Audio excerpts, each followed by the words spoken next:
The morning Margot Kane's business partner told her they were bankrupt. She locked herself in the bathroom of their shared office space and cried until her mascara left black streaks down her cheeks. 3 years of pouring everything into their sustainable fashion startup. 3 years of 18-hour days and sacrificed weekends, and it was gone. The investors had pulled out after the last quarter's dismal sales numbers, and there was no safety net, no backup plan, nothing but a mountain of debt and the hollow feeling in her chest. She emerged from that bathroom 40 minutes later with puffy eyes and a trembling smile, hugging her now former business partner goodbye before walking out into the crisp autumn air of downtown Boston. The city moved around her with its usual indifference, people rushing past with coffee cups and briefcases, completely unaware that her world had just collapsed. She found herself walking without direction, her feet carrying her through familiar streets that suddenly felt foreign. That was when she saw the gallery. It stood tucked between a coffee shop and a bookstore, its windows displaying abstract paintings that caught the afternoon light in interesting ways. Margot had passed this place 100 times but never really noticed it. Today, something pulled her inside. The interior was quiet, almost reverent, with white walls and carefully positioned spotlights illuminating various pieces of art. A few people wandered through the space, speaking in hushed tones. Margot moved toward a large canvas near the back, a swirling mess of blues and grays that somehow felt like exactly what her heart looked like right now. "It's called dissolution," a deep voice said beside her. She turned to find a man standing there, tall and broad-shouldered, with dark hair and eyes that were an unusual shade of amber. He wore an expensive-looking gray suit but had loosened his tie, and there was something about the way he stood, solid and present, that made her feel momentarily steadied. "That's fitting," Margot said, her voice rough from crying. "I feel like I'm dissolving today." He studied her for a moment, and she had the strange sense that he actually saw her, not just the polite surface most strangers settled for. "Bad day, the worst," she laughed, but it came out broken. "Sorry, I'm not usually this forthcoming with random people in galleries. Don't apologize. Sometimes it's easier to talk to strangers." He extended his hand. "Theodore Yates, Margot Kane." His handshake was firm, warm. "Do you come here often, or are you also hiding from life today?" A small smile crossed his face. "Little bit of both. I own the building, actually. The gallery, the coffee shop next door, a few other properties in the area. I like to check in occasionally, see what they're showing." "Oh." Margot felt her cheeks flush. "So you're probably not in the mood to hear a stranger's problems." "Actually, I am." Theodore gestured toward a bench positioned in front of another painting. "I've spent the last 6 hours in back-to-back meetings about profit margins and expansion strategies. Talking to someone real sounds pretty good right now." They sat, and Margot found herself telling this stranger everything. About the fashion startup, the years of work, the crushing disappointment of failure. She told him about maxing out her credit cards to keep the company afloat, about the employees she'd had to let go last month, about feeling like she'd let everyone down. Theodore listened without interrupting, his attention completely focused on her words. "The hardest part," she said finally, "is that I really believed in what we were doing. Sustainable fashion that was actually affordable and stylish. I thought we could make a difference, you know." "God, I sound so naive." "You don't sound naive, you sound passionate." Theodore leaned back against the bench, his expression thoughtful. "I started my first business when I was 23. It failed spectacularly within a year. I lost everything, had to move back in with my parents, felt like the biggest failure in the world." Margot looked at him in surprise. "Really? But you're obviously successful now." Now, yes, but that failure taught me more than any success ever has. It showed me what mistakes to avoid, how to read people better, when to pivot and when to hold steady. He met her eyes. Failure isn't the end of your story, Margot. It's just a chapter. Something about the way he said her name, with genuine warmth instead of pity, made her throat tighten with fresh tears. I don't know if I can go through this again. Starting over, building from nothing. You don't have to decide that today.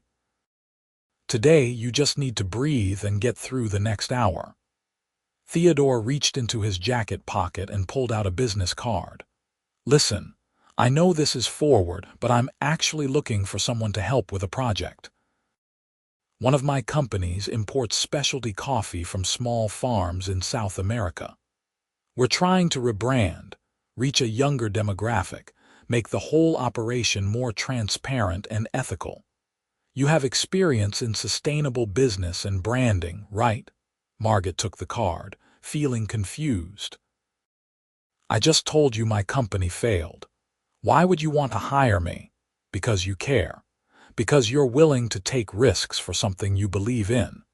Because in the last 20 minutes, you've shown me more genuine emotion and authenticity than I've seen from anyone in months.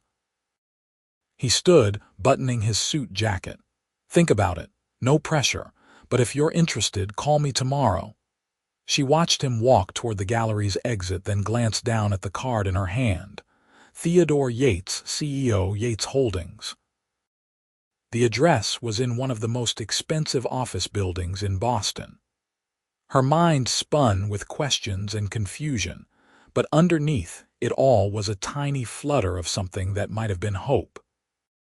The next morning, Margot woke up in her cramped studio apartment with the familiar weight of anxiety pressing down on her chest. But when she remembered Theodore's offer, that weight lifted just slightly. She spent 2 hours researching Yates Holdings, discovering that Theodore wasn't just successful, he was a billionaire. His company owned dozens of businesses across various industries, from real estate to food importing to tech startups. There were articles about his business acumen, his philanthropic efforts, his tendency to invest in sustainable and ethical companies. She picked up her phone a dozen times before finally making the call. Theodore answered on the second ring. Margot, I was hoping you'd call. His voice sounded just as warm over the phone, and she felt some of her nervousness ease. I've been researching your company. It's impressive. Thank you. Have you thought about my offer? I have, and I'm interested, but I need to be honest with you. I'm probably not the best candidate right now. I'm dealing with debt from my failed business, I'm emotionally exhausted, and I have no idea if I'm any good at what I do anymore. There was a pause, then Theodore said, I appreciate your honesty. Here's mine. I could hire any number of consultants or marketing executives with pristine track records and no baggage. But yesterday, when you talked about your work, your eyes lit up in a way that told me you genuinely care about making ethical business practices accessible to regular people. That's what I need, not someone who's just punching a clock. Margot sat down on her bed, her heart racing. When would you want me to start? How about today? Come by the office this afternoon and I'll show you around, introduce you to the team. We'll start with a trial period, see if it's a good fit for both of us. Fair, she agreed, and felt a smile cross her face for the first time in days. The Yates Holdings building was even more impressive in person, all glass and steel rising into the Boston skyline. Margot wore her best interview outfit, a navy blue dress she'd designed herself, and tried to project confidence she didn't entirely feel. The receptionist directed her to the 23rd floor, where Theodore was waiting by the elevator. You look nervous, he observed, but his tone was kind. I am nervous. Yesterday I was unemployed and eating cereal for dinner. Today I'm meeting with a billionaire about a job I'm probably not qualified for. Theodore laughed, a genuine sound that made her relax slightly. "Come on, let me show you what we're working with." He led her through the office, introducing her to various team members. Everyone seemed genuinely happy, engaged in their work, which Margot found refreshing after her last office environment where stress and panic had become the norm. They ended up in a conference room with windows overlooking the city, where Theodore spread out folders and samples across the large table. "This is Verd coffee," he explained, showing her bags of coffee beans with simple, outdated packaging. "We started importing 5 years ago, working directly with small farms in Colombia and Peru. The farmers get fair wages, we ensure sustainable growing practices, and the coffee itself is exceptional quality. But our branding is stuck in the past, and we're not reaching the consumers who would actually appreciate what we're doing." Margot picked up one of the bags, examining it. "You're right, this packaging doesn't tell your story at all. It looks like generic store brand coffee." "Exactly. I want to change that, but every marketing firm I've consulted with wants to turn us into something we're not. They want influencer campaigns and trendy buzzwords, but that feels hollow. I want authenticity." She set down the bag and met his eyes. "What if we brought customers directly into the story? Show them the farmers, the communities, the actual impact their purchase makes. Make it personal, not just another feel-good marketing ploy." Theodore leaned forward, interested. "Keep going." For the next hour, Margot found herself sketching ideas on the whiteboard, talking faster as her excitement built. She suggested video series featuring the farming families, redesigned packaging with QR codes linking to farm information, partnerships with local coffee shops for tasting events. Theodore listened intently, occasionally asking questions or adding his own ideas, and she felt that familiar thrill of creative collaboration she'd missed so much. "This is exactly what I was hoping for," Theodore said when she finally paused for breath. "Margot, I want to offer you a 3-month contract as our creative director for the Verd Coffee rebrand. The salary is $80,000 for those 3 months, with possibility of extension or permanent position depending on how things go." Margot's jaw dropped. $80,000 for 3 months. "You're worth it. And honestly, if this rebrand goes the way I think it will, you'll be worth much more." He extended his hand across the table. "Do we have a deal?" She shook his hand, feeling dazed. "We have a deal." The next few weeks passed in a blur of activity. Margot threw herself into the Verd Coffee project with an intensity that surprised even her. She spent long days at the Yates Holdings office, working with designers on new packaging concepts, coordinating with videographers for farm visits, developing social media strategies. Theodore was involved in every step, offering input and resources, but never micromanaging, trusting her creative vision in a way that felt both liberating and terrifying. They fell into an easy rhythm, often working late into the evening and ordering takeout to the conference room. Margot learned that Theodore had built his business empire from the ground up after that early failure, taking calculated risks and always prioritizing ethical practices, even when it meant smaller profit margins. He asked about her failed fashion startup with genuine interest, never making her feel ashamed of what had happened. "You had good instincts with your company," he told her one night over Thai food. "Your designs were strong, your supply chain was ethical. The timing was just off, and your investors didn't have the patience to let you build properly." Margot pushed pad thai around her plate. "I keep wondering what I could have done differently.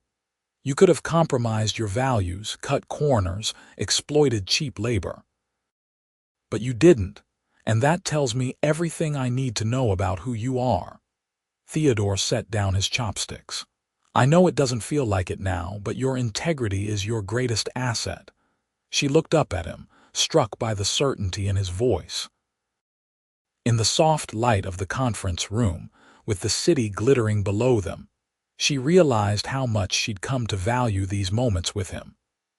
Theodore wasn't just her boss. He'd become someone she trusted, someone whose opinion mattered to her in a way that went beyond professional respect. "Thank you," she said quietly, "for believing in me when I couldn't believe in myself." Something shifted in his expression, a warmth that made her heart skip. "It's easy to believe in you, Margot." The moment stretched between them, charged with an awareness that hadn't been there before, or maybe had been there all along and they were only now acknowledging it. Theodore cleared his throat and glanced at his watch. "It's getting late. Let me call you a car." "I can take the subway," she protested, but he was already pulling out his phone. "It's past 10. Please let me do this." The car arrived 15 minutes later, and as Margot gathered her things, Theodore walked her to the elevator. They stood in slightly awkward silence until the doors opened, and she stepped inside. "Same time tomorrow?" she asked. "Actually, I have a better idea." Theodore held the elevator door. "We're sending a team to visit the farms in Colombia next week to film content for the campaign. I'd like you to come with me. It'll be 4 days and you'll get to meet the farmers, see the operations firsthand. It'll help inform the creative direction." Margot's pulse quickened. 4 days in Colombia with Theodore. It was a business trip, she reminded herself, nothing more. "I'll need to check if my passport is current." "Is that a yes?" she smiled. "That's a yes."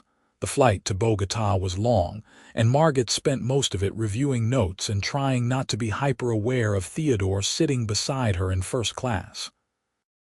This was her first time flying anything other than economy, and the spacious seat with its own entertainment system and endless snacks felt almost decadent. Theodore worked on his laptop for the first few hours, then closed it and turned to her. "You should try to sleep. The altitude in the mountains where we're going can be rough if you're not rested." "I'm too excited to sleep. I've never been to South America." Margot pressed her face to the window, watching clouds drift past below them. "Tell me about the farms we're visiting." Theodore's expression softened as he described the 3 farming families they'd be meeting. The Morales family had been growing coffee for 4 generations. The Castillo family had switched to sustainable practices 5 years ago when they partnered with Verd Coffee. The Reyes family was the newest addition, a young couple trying to build a life in the mountains while preserving traditional growing methods. "They're good people," Theodore said. "This partnership means as much to me as it does to them, maybe more." "Why coffee?" Margot asked. "You could have invested in any industry." He was quiet for a moment, his fingers tracing patterns on the armrest between them. "My grandfather was a coffee farmer in Brazil. He came to the United States with nothing, worked 3 jobs to support his family. He used to tell me stories about the farm, about how the big companies would pay almost nothing for their crops while selling it for huge markups.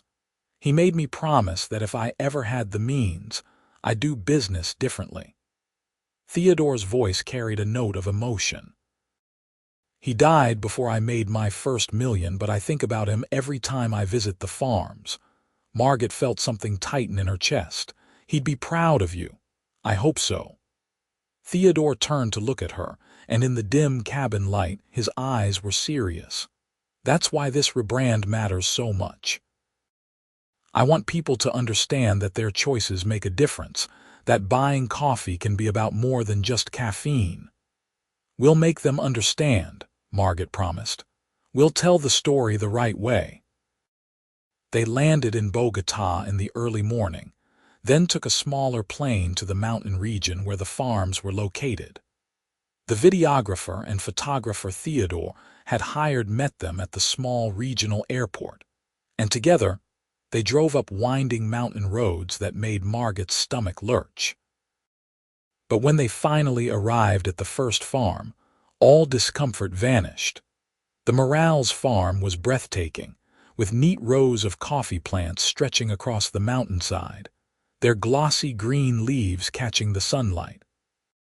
Senor Morales, a weathered man in his 60s, greeted Theodore like family, embracing him warmly and speaking rapid Spanish that Theodore answered with what sounded like fluency. "You speak Spanish?" Margot asked, impressed. "Had to learn for business. Plus, my grandfather taught me some when I was young."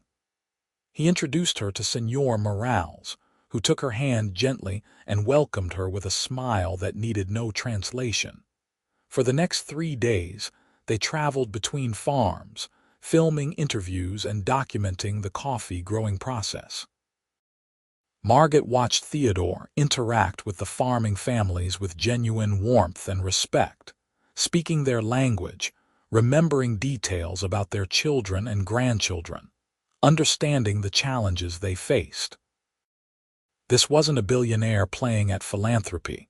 This was someone who truly cared about these people and their livelihoods. On the second evening, after a long day of filming, Senora Castillo invited them to dinner at her home. The small house was warm and filled with the smell of cooking, and they sat around a crowded table with 3 generations of the Castillo family. Margot's Spanish was limited to textbook phrases, but Theodore translated, helping her follow the animated conversation. Senora Castillo directed a question at Theodore, her eyes twinkling with mischief. He laughed and shook his head, but the older woman persisted, gesturing between Theodore and Margot with obvious intent. "What's she saying?"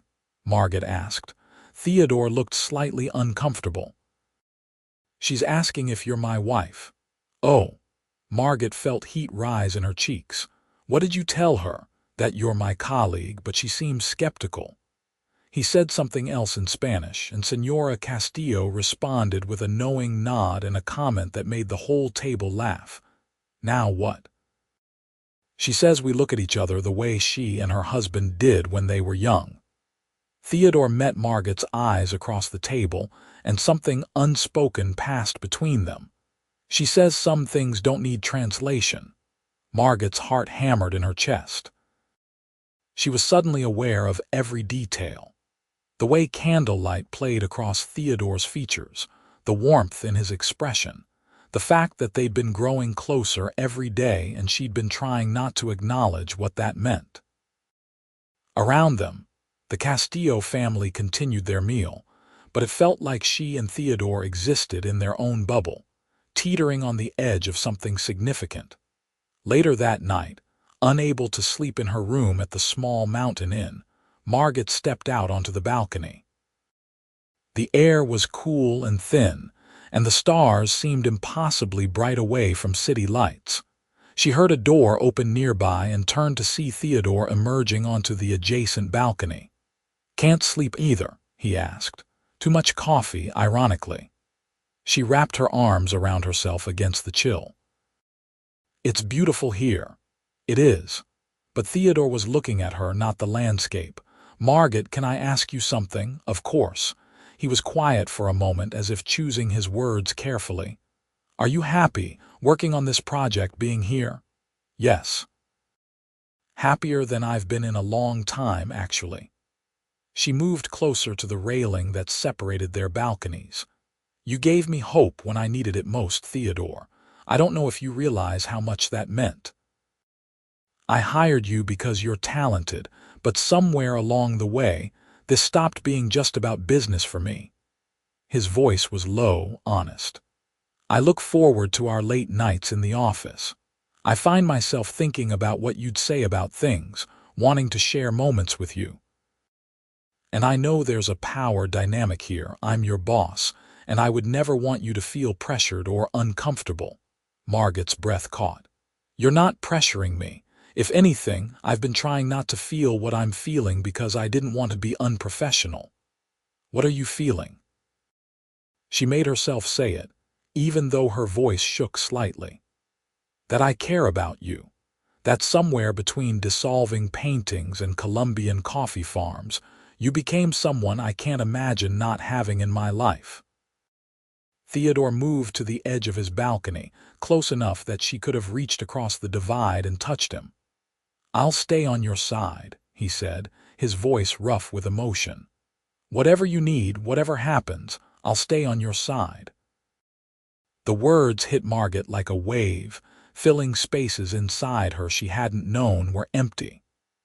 After months of feeling alone and lost, of shouldering failure and fear by herself, here was someone promising to stand with her. And she needed to hear that said out loud, needed it more than she'd realized until this moment. "I need you to kiss me," she whispered. "Can you do that?" Theodore's eyes darkened with want. The balconies were separated by about 3 feet of space and a railing, an architectural barrier that suddenly seemed absurd. He glanced down at the distance, then back at her. "This is ridiculous," he muttered, then climbed up onto his railing with surprising agility. "Theodore, what are you doing? You're going to fall. Not if you help me."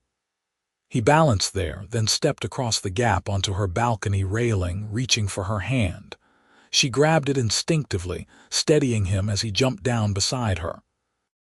"That was insane," she breathed, but she was laughing. "You could have just walked around through the hallway. That would have taken too long." Theodore cupped her face in his hands, his thumbs brushing her cheekbones. "I've been wanting to do this for weeks." When he kissed her, it was everything Margot hadn't known she'd been waiting for. Gentle but intense, patient but passionate, like he was memorizing the shape of her lips and the taste of her breath. She pressed closer, her hands fisting in his shirt, and felt him smile against her mouth. "I'm still your boss," he murmured between kisses. "We should probably talk about how to handle this professionally." "Tomorrow," Margot said, pulling him back to her. "Talk tomorrow." They stood on that balcony for a long time, kissing under impossible stars, and Margot felt something settle into place inside her. This was right. This was real, and whatever complications lay ahead, they would face them together. The next morning brought a mixture of giddiness and anxiety. Margot woke tangled in her sheets, memories of Theodore's kisses making her smile before reality set in. They still had a full day of filming ahead, and she had no idea how to act around him in front of the crew. But when she met him for breakfast, Theodore handled it with effortless grace. "Good morning," he said, professional but warm. "Did you sleep well?" "Eventually," she replied, and the small smile he gave her was enough to ease her nerves. They spent the day at the Reyes farm, the youngest of their partner families. Miguel and Carmen Reyes were in their early 30s, passionate about both coffee and conservation. Carmen was pregnant with their first child, and she spoke excitedly about wanting to build a sustainable future for the next generation. Margot filmed an interview with her, moved by the young woman's hope and determination. "She reminds me of you," Theodore said quietly as they watched Carmen show the photographer her composting system. "That same fire, that belief that one person can make a difference." "I'm not sure I believe that anymore," Margot admitted. "My difference ended in bankruptcy." "No, it didn't. It led you here." Theodore turned to face her fully. "Everything that happened, as painful as it was, brought you to this moment, and look at the difference you're making now. This campaign you're creating will help all these families, will educate consumers, will shift how people think about their choices. That matters, Margot." She wanted to kiss him right there in the middle of the coffee field, but settled for squeezing his hand briefly. "Thank you for reminding me." That evening, their last in Colombia, Miguel and Carmen hosted a small celebration. Other farmers from the region came, bringing food and music, and someone produced a guitar. The party spilled out into the yard as the sun set in brilliant oranges and reds, and Margot found herself pulled into dancing despite protests that she didn't know the steps. Carmen laughed and guided her through the basic movements while the men clapped along. Theodore watched from the sidelines with other farmers, but when a slower song began, he crossed to Margot and held out his hand. "May I?"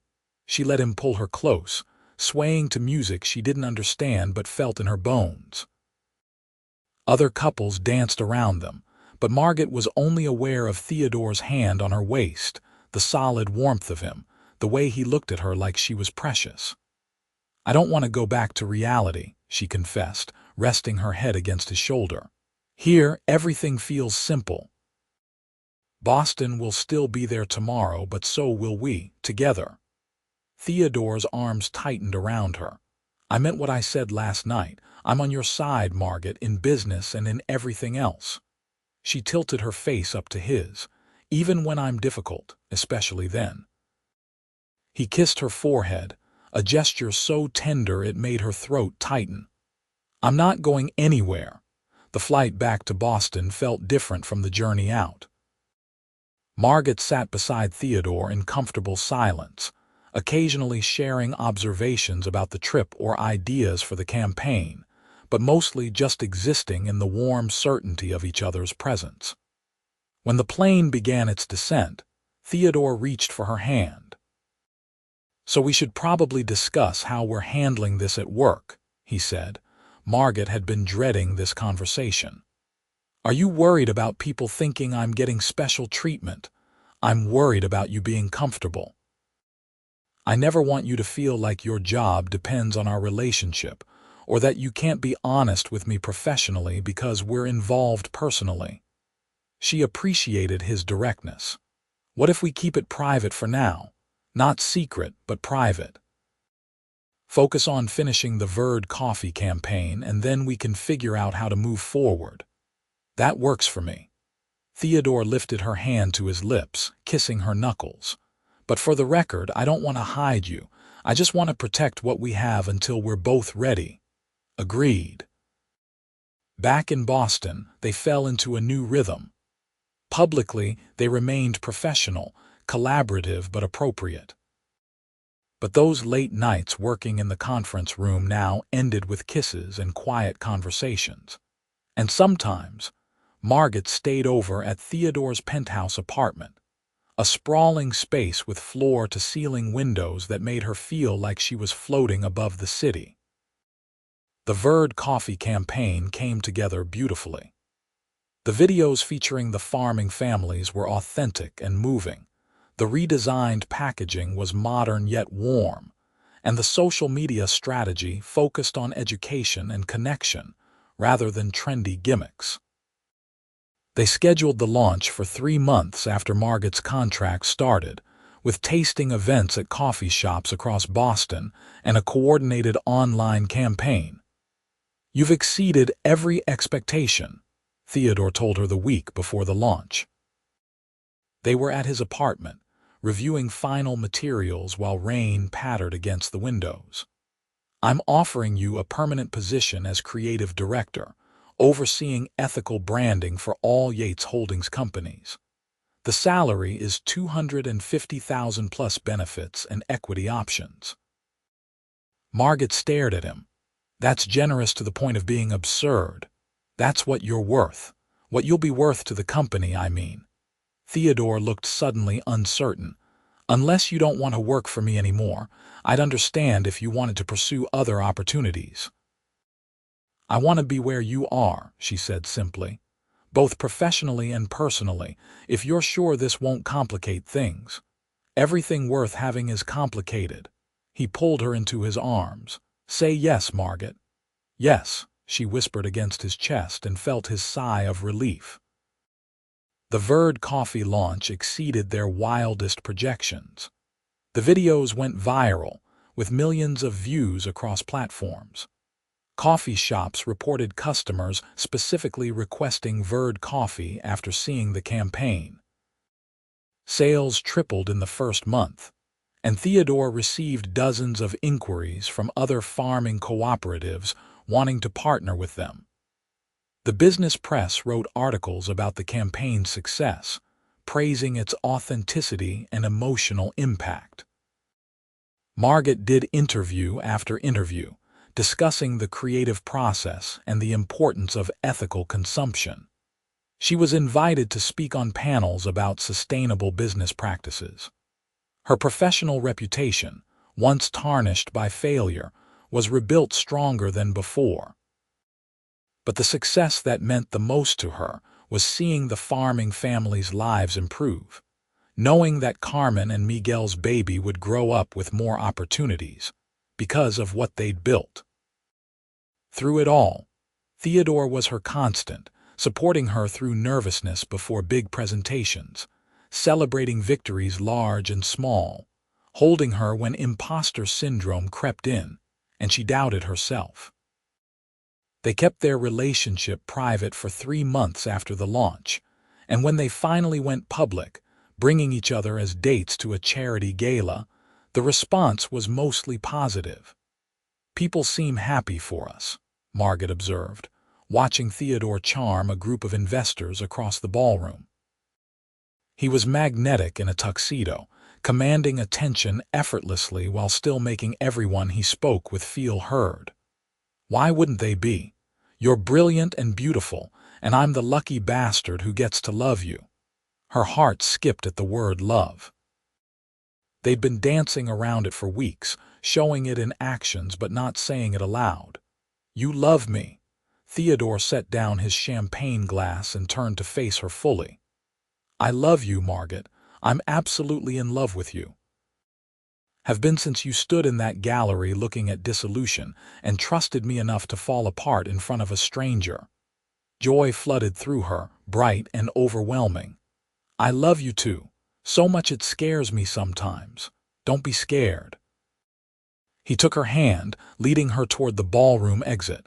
"Let's get out of here. We can't just leave your own gala. Watch me."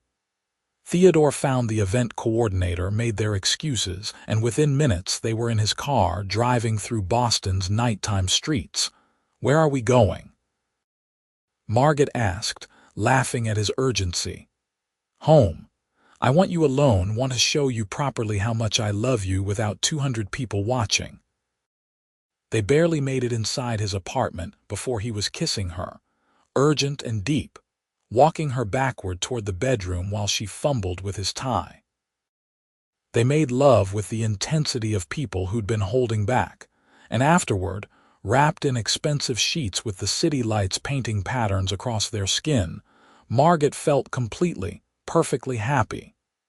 "Marry me," Theodore said suddenly. She propped herself up on one elbow, studying his face. "Are you serious?" "Completely serious. I know it hasn't been that long, but I've never been more certain of anything." He reached for her hand, threading their fingers together. "You're my partner in every way that matters. I want to build a life with you, grow old with you, wake up beside you for the next 50 years. Marry me, Margot." She thought about the woman she'd been 6 months ago, broken and lost in a gallery, convinced her best days were behind her. Then she thought about the woman she was now, confident and loved and building something meaningful. Theodore hadn't just given her a job, he'd given her hope, partnership, a future she'd stopped believing in. "Yes," she said, watching his face transform with joy. "Yes, I'll marry you." He kissed her fiercely, then jumped out of bed, completely naked, and started rummaging through his dresser. "What are you doing?" Margot laughed, looking for something. "I don't have a ring yet, we'll pick one out together, but I need to give you something right now." He emerged victorious with a small wooden box. "This was my grandmother's. She left it to me before she died, said to give it to the woman I couldn't live without." Inside the box was a simple gold locket, delicate and clearly old.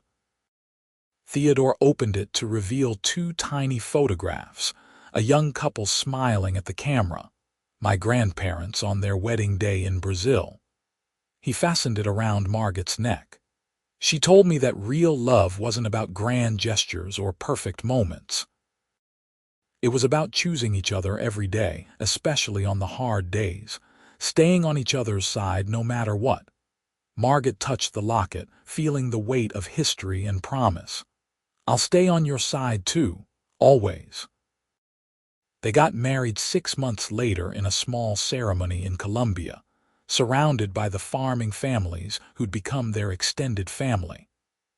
Carmen's baby, a daughter named Esperanza, served as the world's youngest flower girl with her mother's help. The ceremony was conducted in both English and Spanish, and when Theodore kissed his bride, everyone cheered. "Senora Castillo was right," he murmured against Margot's lips. "She knew before we did. That we were meant for each other. That some things don't need translation." They honeymooned traveling between the farms, filming a follow-up documentary about the impact of ethical partnerships. But they also took time to simply be together, hiking mountain trails and swimming in rivers and making love under Southern Hemisphere stars. It was the perfect balance of work they believed in and life they were building together. Back in Boston, Margot expanded her role at Yates Holdings, bringing her sustainable business philosophy to more of Theodore's companies. She started a mentorship program for female entrepreneurs, helping other women avoid the pitfalls she'd experienced and providing resources for those recovering from business failures. Theodore supported every initiative, matching her mentorship program with funding and office space. A year after their wedding, Margot came home to find Theodore in the kitchen of their brownstone, attempting to cook dinner with mixed results. "What's this?" she asked, kissing his cheek and surveying the chaos of pots and ingredients. "I'm trying to make Carmen's chicken recipe." "It's not going well." He looked adorably frustrated, his hair sticking up where he'd run his hands through it. "Let me help." She washed her hands and started salvaging the dish, and they worked side by side in comfortable synchronicity. "I have something to tell you." "Good something or bad something?" "Good something. Really good." Margot took a deep breath. "I'm pregnant." Theodore went completely still, the wooden spoon in his hand dripping sauce onto the counter. "Pregnant, are you sure?" "Took 3 tests this morning, very sure." She watched his face, trying to read his reaction. "I know we haven't really discussed timing." He set down the spoon carefully, then lifted her up and spun her around, laughing. "We're having a baby. Margot, we're having a baby." Relief and joy flooded through her. "So you're happy." "Happy doesn't begin to cover it." He set her down gently, immediately looking worried. "Should I have spun you? Is that okay for the baby?" "The baby is fine, I'm fine, we're all fine." She cupped his face in her hands. "We're going to be parents." "We're going to be parents," he repeated, wonder in his voice. Then he dropped to his knees and pressed his forehead against her still flat stomach. "Hello in there, little one. I'm your dad and I already love you so much." Margot ran her fingers through his hair, overwhelmed with love for this man who'd changed her entire life. They stayed like that for a long moment, dinner forgotten, just existing in the magnitude of the moment. The pregnancy was smooth, and Theodore was simultaneously the best and most anxious partner imaginable. He read every parenting book he could find, baby-proofed their house 6 months too early, and accompanied Margot to every doctor's appointment with a list of questions. When they found out they were having twins, a boy and a girl, Theodore cried right there in the ultrasound room. "Twins," he kept saying. "We're having twins." "Are you okay?" Margot asked, touched by his emotion. "Better than okay, it's perfect." He squeezed her hand. "Our own little team." They decided to name the babies after people who'd shaped their lives. The boy would be Benjamin, after Theodore's grandfather who'd inspired his ethical business approach. The girl would be Hope, because that's what Theodore had given Margot when she'd needed it most. When Margot went into labor 3 weeks early, Theodore was in meetings in New York. She called him from the hospital, trying to stay calm. "I need you to not panic," she said. "Why would I panic? What's wrong?" His voice was already tight with worry. "My water broke. The babies are coming." There was a crash on the other end of the line. followed by Theodore's voice shouting instructions to someone. "I'm getting on a plane right now. Don't have those babies without me. I'll do my best, but they tend to come when they want to. I'm on my way. I love you. I'll be there soon." He was clearly running, his breath coming hard. "Stay on your side, okay? I'm staying on yours. I know you are." Margot felt tears sting her eyes. "I love you too. Hurry." Theodore made it with 2 hours to spare, bursting into the labor and delivery room still wearing his suit, looking wild-eyed and terrified. He rushed to Margot's side, taking her hand. "I'm here. I'm here. I made it." "You made it," she breathed, squeezing his hand as another contraction hit. "Don't leave. Never." He pressed kisses to her knuckles, her forehead, her cheeks. "We've got this. You've got this." The labor was long and exhausting, but Theodore never left her side, coaching her through contractions and advocating for her with the medical staff. When Benjamin finally arrived, screaming his indignation at the world, Theodore cut the cord with shaking hands and wept openly. "He's perfect," he kept saying. "Margot, look at him. He's perfect."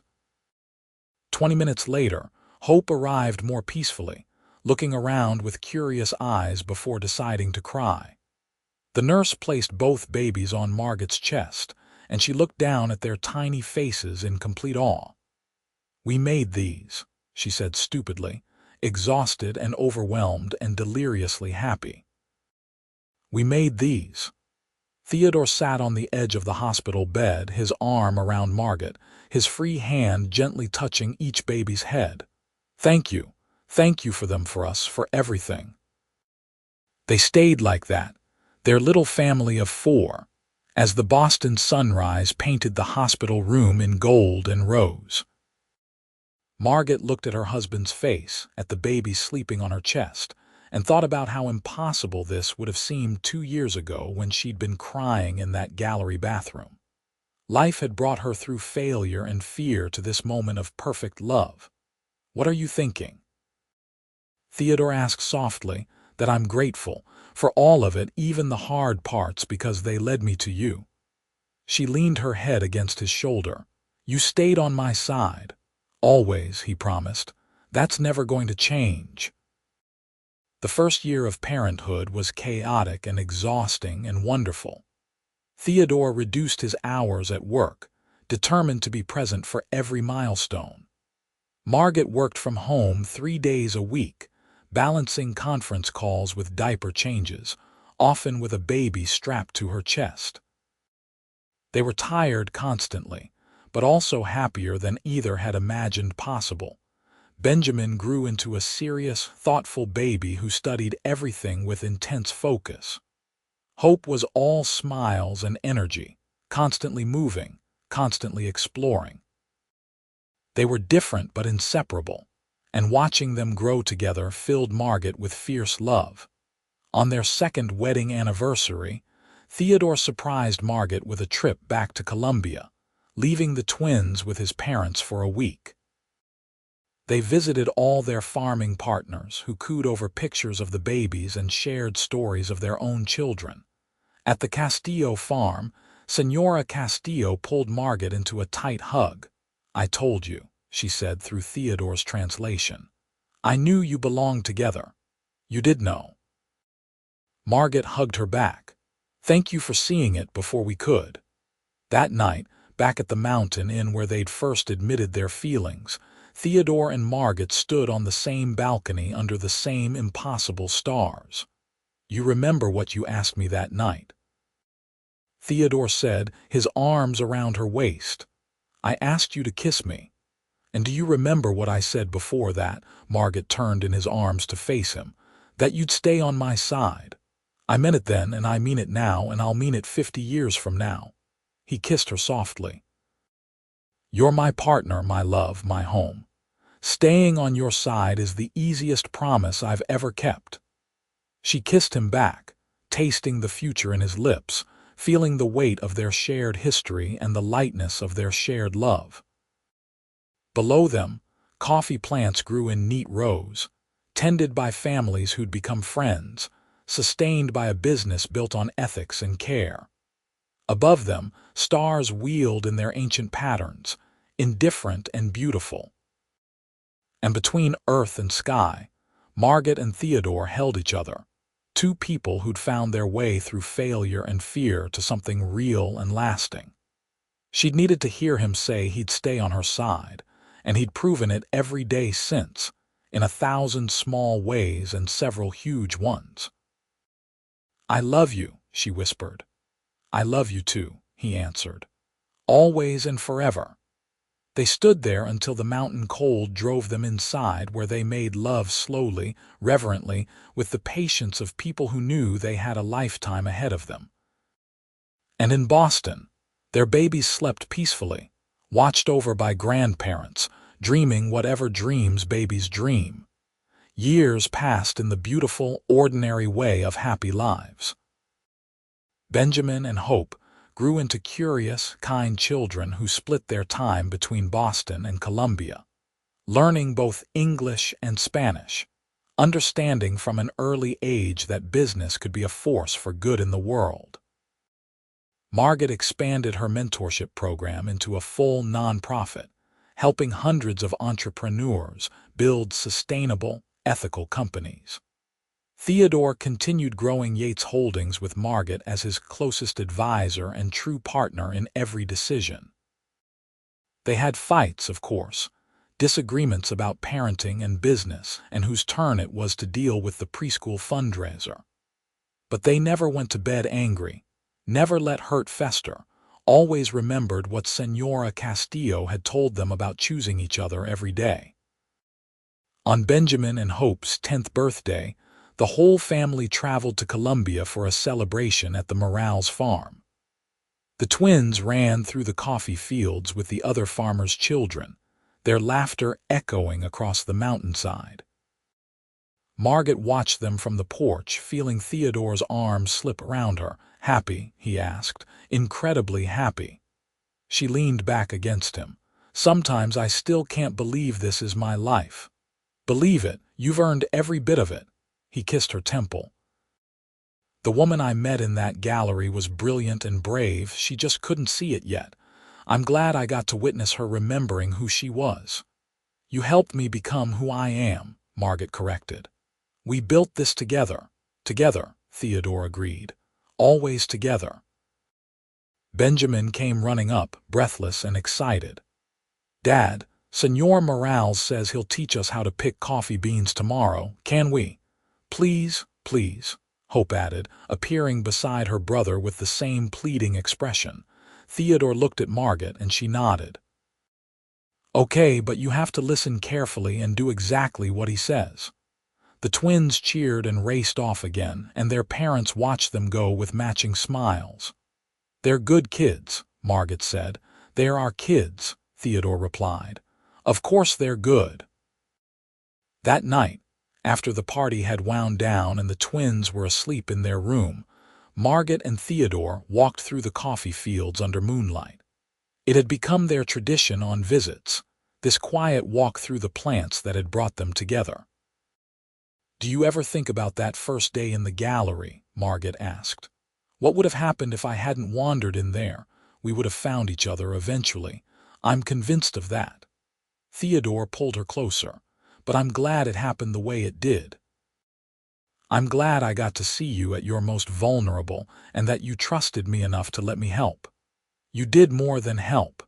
You showed me that failure wasn't the end, that there was still hope, still possibility."